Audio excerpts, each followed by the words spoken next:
ओम हर हर महादेव। जय श्री कृष्ण। राधे राधे। आज मैं आप लोगों को जया एकादशी यानी माघ मास के शुक्ल पक्ष की एकादशी की व्रत कथा आपको सुनाने जा रही हूँ। कथा करने से पहले आपसे निवेदन करना चाहती हूँ कि आप हमारे चैनल पर यदि नए हैं तो कृपया करके लाइक करिए, सब्सक्राइब करिए और शेयर करिए। बेल आइकन को प्रेस कर दीजिए जिससे सारी नोटिफिकेशन आपके पास जाती रहे। जय श्री कृष्णा। राधे राधे लिखना न भूलें। यदि आप पुराने बने हुए हैं तो आपको हाथ जोड़ के प्यार भरा नमस्कार। तो आइए कथा की ओर चलते हैं। धर्मराज युधिष्ठिर जी बोले, हे भगवान, आपने माघ मास के कृष्ण पक्ष की षटतिला एकादशी का अत्यंत सुंदर वर्णन किया है।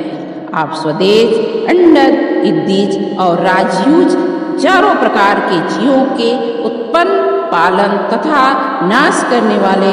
अब आप कृपा करके माघ मास शुक्ल पक्ष एकादशी का वर्णन कीजिए। इसका क्या नाम है, इसके व्रत की क्या विधि है, इसमें कौन से देवता का पूजन किया जाता है। श्री कृष्ण जी कहने लगे, हे राजन, इस एकादशी का नाम जया एकादशी है।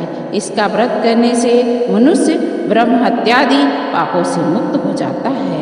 इसके प्रभाव से भूत, पिशाच आदि होने से मुक्ति पा जाते हैं। इस व्रत को विधि पूर्वक करना चाहिए। अब मैं तुमसे पद्म पुराण में वर्णित इसकी महिमा की एक कथा सुनाता हूँ। देवराज इंद्र स्वर्ग में राज करते थे और अन्य सब देवगण सुखपूर्वक स्वर्ग में रहते थे। एक समय इंद्र अपनी इच्छानुसार नंदन वन में अप्सराओं के साथ विहार कर रहे थे और गंधर्व गान कर रहे थे। उस गंधर्व में प्रसिद्ध पुष्पदंत तथा उनकी कन्या पुष्पति और चित्रसेन तथा उनकी स्त्री मालिनी भी उपस्थित थी। साथ ही मालिनी का पुत्र पुष्पमान और उसका पुत्र माल्यवान भी उपस्थित थे। पुष्पति गंधर्व कन्या माल्यवान को देखकर उन पर मोहित हो गई और माल्यवान पर कामबाण चलाने लगी। उसने अपने रूप, लावण्य और हाव भाव से माल्यवान को वश में कर लिया। हे राजन, वह पुष्पति अत्यंत सुंदर थी, अतः वे इंद्र को प्रसन्न करने के लिए गान करने लगे, परंतु परस्पर मोहित होने के कारण उनका चित्त भ्रमित हो गया। इनके ठीक प्रकार न गाने तथा ताल ठीक नहीं होने से इंद्र इनके प्रेम को समझ गया और उन्होंने अपना अपमान समझकर उनको श्राप दे दिया। इंद्र ने कहा, हे मूर्खों, तुमने मेरी आज्ञा का उल्लंघन किया है, इसलिए तुम्हारा धिक्कार है। अब तुम दोनों स्त्री पुरुष के रूप में मृत्युलोक में जाकर के पिशाच रूप धारण करो और अपने कर्म का फल भोगो। इंद्र का ऐसा शाप सुन करके वे अत्यंत दुखी हुए और हिमालय पर्वत पर दुखपूर्वक अपना जीवन यापन करने लगे। उन्हें गंध, रस तथा स्पर्श आदि का कुछ भी ज्ञान नहीं था। वहाँ उनको महान दुख मिल रहे थे। उन्हें एक क्षण के लिए भी निद्रा नहीं आती थी। उस जगह अत्यंत शीत था, उसमें उनके रोंगटे खड़े हो रहे थे, मारे शीत के दांत बजते रहते थे।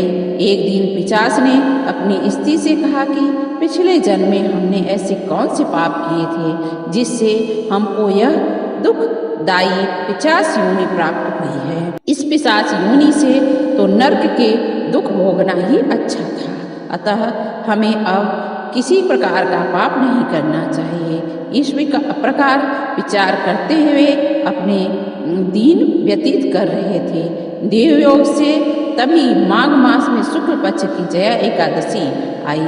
उस दिन उन्होंने कुछ भी नहीं भोजन ग्रहण किया और न ही कोई पाप कर्म किए, केवल वे फल फूल खाकर ही दिन व्यतीत किया और सायंकाल के समय महान दुख से पीपल के वृक्ष के नीचे बैठ गए। उस समय सूर्य भगवान अस्त हो रहे थे। उस रात को अत्यंत ठंडी थी, इस कारण वे दोनों शीत के मारे अति दुखी होकर के मृतक के समान आपस में चिपटे हुए पड़े थे। उस रात्रि को उनको निद्रा भी नहीं आई। हे राजन, जया एकादशी के उपवास और रात्रि के जागरण से दूसरे दिन प्रभात होते ही उनकी 50 योनि छूट गई और अत्यंत सुंदर गंधर्व और अप्सरा की देह धारण कर सुंदर वस्त्राभूषणों से अलंकृत होकर के उन्होंने स्वर्गलोक की स्थापना किया।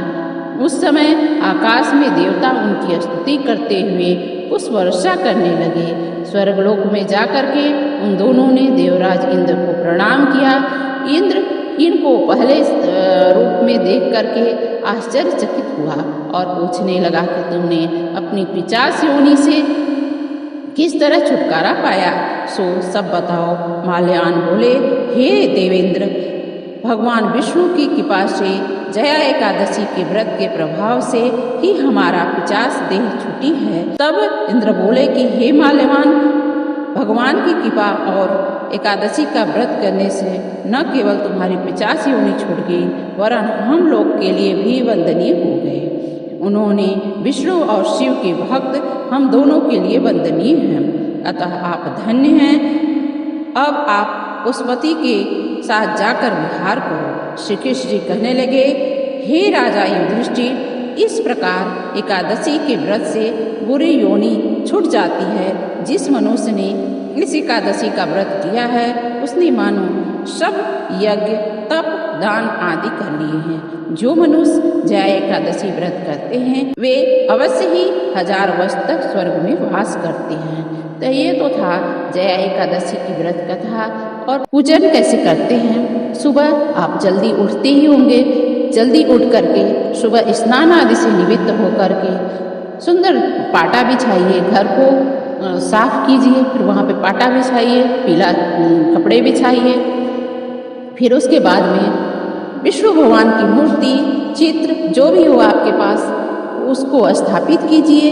फिर विष्णु लक्ष्मी जी के स्थापित करके चंदन, रोली, मौली, पुष्पगंध, पीला रंग का फूल, पीला रंग का फल, पीले रंग के मिष्ठान जो भी यथाशक्ति आपके पास हो, केसर युक्त यदि मिष्ठान हो तो अति उत्तम है। नहीं हो तो श्रद्धा अनुसार जो भी आपके पास हो वही फल फूल आप विष्णु जी को समर्पित कीजिए। धूप दीप आदि से पूजन कीजिए। और अमृत काल में भी यदि आप पूजन करते हैं तो शुभ फल की प्राप्ति होती है।